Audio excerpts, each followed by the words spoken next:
On a tous un rêve, hein, un truc qui nous fait vibrer.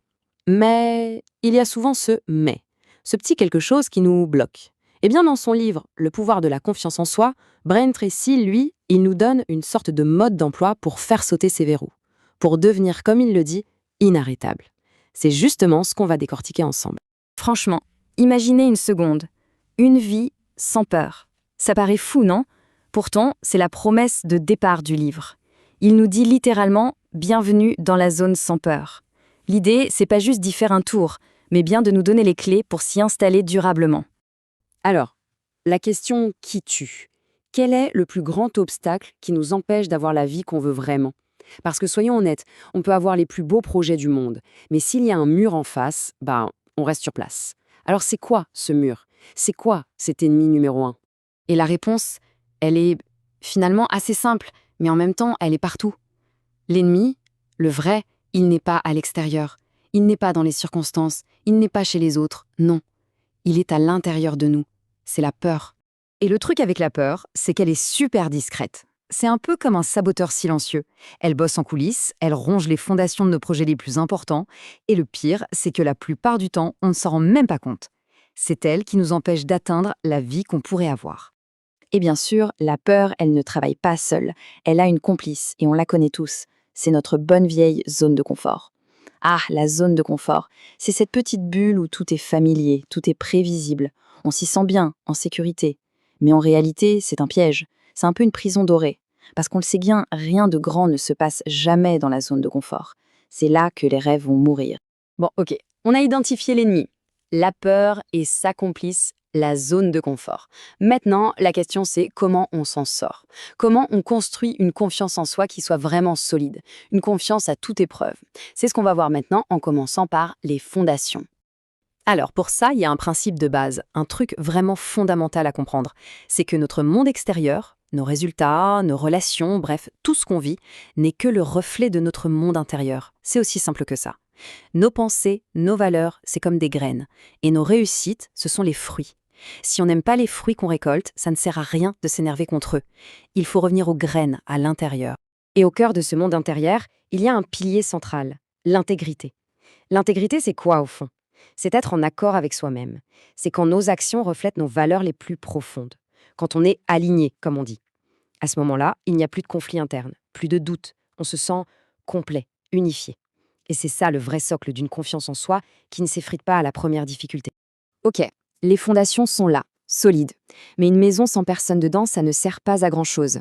C'est pareil pour la confiance. Avoir un bon état d'esprit, c'est bien, mais si on n'agit pas, ça reste de la pensée magique. Alors comment on met tout ça en mouvement? Quel est le moteur qui va nous faire avancer? Eh bien, ce moteur, c'est notre capacité à nous fixer des objectifs. Attention, on ne parle pas juste de faire une to-do list. Non, c'est bien plus que ça. C'est le talent maître de la réussite. Imaginez qu'on est sur un bateau. Sans destination, on dérive au gré des courants, des tempêtes, bref, des circonstances. Avec un objectif clair, c'est nous qui tenons la barre. On sait où on va. D'accord, mais concrètement, comment on fait?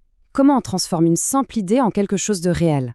Brian Tracy nous donne une méthode simple en 6 étapes. C'est super logique, vous allez voir. D'abord, on décide ce qu'on veut. Vraiment. Ensuite, on l'écrit. C'est crucial. Puis, on met une date limite. Après, on liste tout ce qu'il faut faire. On organise cette liste en un vrai plan d'action. Et enfin, et c'est l'étape la plus importante, on se lance. Tout de suite. C'est le passage à l'action qui fait toute la différence. Et pour ceux qui douteraient du pouvoir de l'écriture, il y a cette anecdote incroyable dans le livre. Un type, un peu sceptique, décide quand même de jouer le jeu. Il écrit 10 objectifs sur un bout de papier. Vous savez quoi? Le lendemain, 5 étaient atteints. Et en moins d'une semaine, les 10. C'est pas de la magie, c'est juste que le simple fait de clarifier et de poser ses intentions sur papier a mis son cerveau en mode solution. Ok, donc on a une destination et on a un plan de route. C'est super. Mais il nous faut aussi le bon véhicule pour faire le voyage. Un véhicule mental qui soit robuste, capable d'encaisser les bosses et les virages serrés. Il est temps de voir comment on se forge un état d'esprit inarrêtable. Il y a cette citation d'Henry Ford II qui résume tout. Ne jamais se plaindre, ne jamais s'expliquer. Ça peut paraître un peu dur, mais l'idée derrière est hyper puissante. Quand on se plaint, quand on cherche des excuses, on donne son pouvoir aux autres, on se positionne en victime des événements. Alors que prendre 100% de la responsabilité, ça veut dire reprendre le volant. C'est là qu'on passe de passager de sa vie à pilote.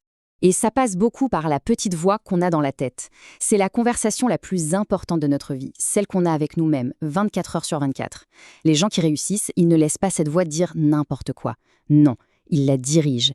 Ils se parlent positivement, ils voient les problèmes comme des défis, ils visualisent le succès avant même qu'il arrive.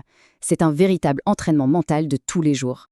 Alors là, on a un outil super intéressant pour trouver sa voie. Imaginez 4 cases.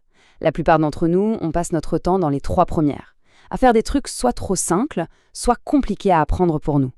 Mais la magie, elle se passe dans la 4e case, le quadrant 4. C'est quoi? Ce sont les choses qui sont difficiles pour les autres, mais faciles pour nous. C'est là que se trouve notre talent naturel, notre zone de génie. Et tout l'enjeu, c'est de trouver ce quadrant et d'y passer un maximum de temps. C'est là qu'on devient vraiment bon. Mais attention, la confiance, ça s'entretient. C'est comme un muscle, faut le nourrir. Et pour ça, le livre donne 3 règles d'or, toutes simples. 1. Réinvestir 3% de ses revenus en soi-même. Formation, livre, coaching. 2. Lire tous les jours, au moins 1 heure, dans son domaine. Et 3. Transformer les temps morts, comme les trajets en voiture, en temps d'apprentissage avec des audios. L'idée est simple. Notre meilleur investissement, c'est nous-mêmes. C'est le seul qui est garanti. Alors, récapitulons. On a identifié l'ennemi, la peur. On a posé des fondations solides basées sur l'intégrité.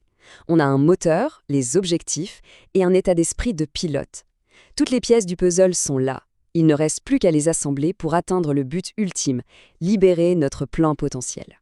Et si jamais une petite voix vous dit « c'est trop tard », pensez au colonel Sanders, le fondateur de KFC. Il a vendu sa première franchise à 66 ans, après une vie entière d'échecs et de galères.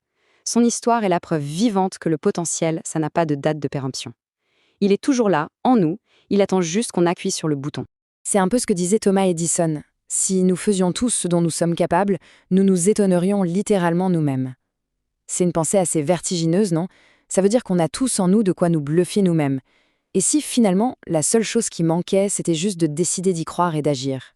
Et tout ça, ça nous amène à la toute dernière question, la seule qui compte en fait. Maintenant qu'on a quelques clés en main, quelle sera la première porte à ouvrir? Quelle est cette possibilité incroyable qui sommeille en nous et qu'on va enfin décider de libérer?